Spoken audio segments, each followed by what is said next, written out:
The Magician's Hat, written by Malcolm Mitchell, illustrated by Joanne Lou Verthoff.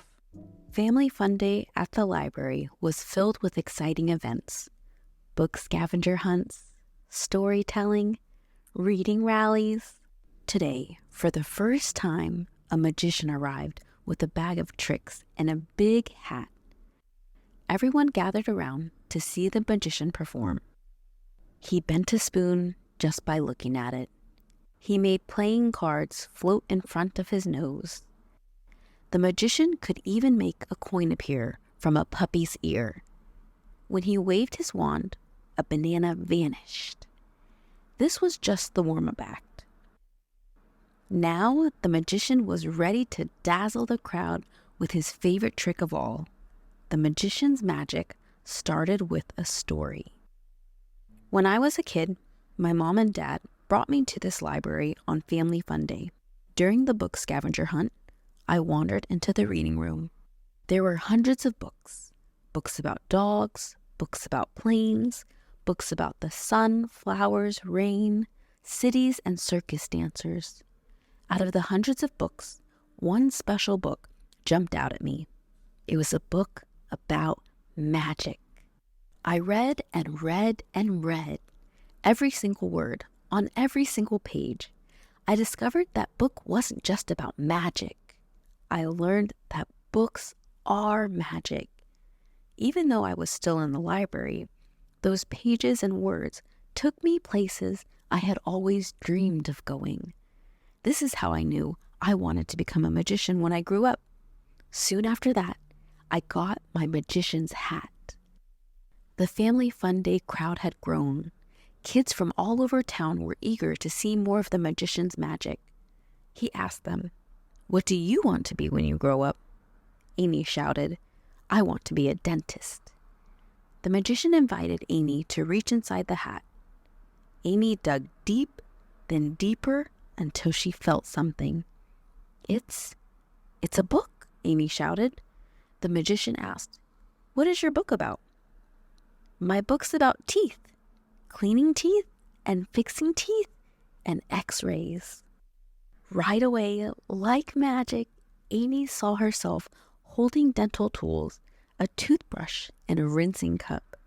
But in the library, where everyone could see, Amy was hugging her book and smiling. Matt had been watching closely. After seeing Amy's magic, he wondered, what else is in that hat? He called out, "I want to be a famous football player." And so, the magician offered Matt his hat. "Let's see what magic you can find inside." Matt reached in. Way down, there was something that couldn't fit into just one hand. Matt plunged both hands into the hat and pulled. "It's a book about football. It even has my name on it." All at once, like magic, Matt was on the field, running, tackling, catching, punting, sometimes fumbling, sometimes falling, and lots of times winning. Ryan called out from the back of the crowd, "Wait a second, this is not magic. Amy and Matt's parents must have told the magician what they want to be when they grow up." The magician asked Ryan, "What do you want to be when you grow up?" This was Ryan's chance to prove that the magician was a fake. He snickered and said, "A dog." The magician asked Ryan to reach into his magical hat. Ryan said, "I can't feel anything." Sometimes you must really reach and stretch for what you want to be. That's part of the magic. Ryan reached deeper and deeper until his fingers grabbed onto something.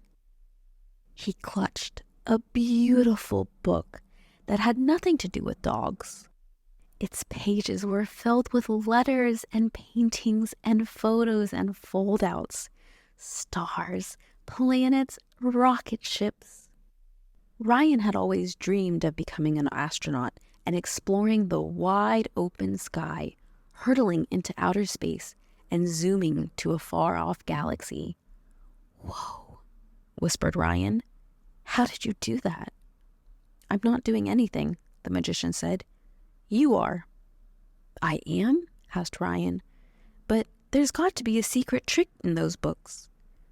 The desire that are within you bring out the magic in these books.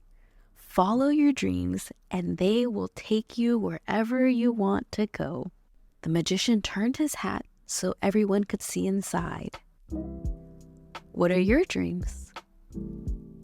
That question makes all kinds of magic appear.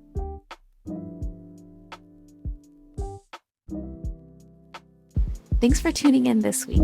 Tune in next week when we finish our series and read Milo Imagines the World. I'm Eyecatching Dani, and I believe there's a book for everyone. If you haven't found your book yet, join the Enchanted Library and I'll help you find yours.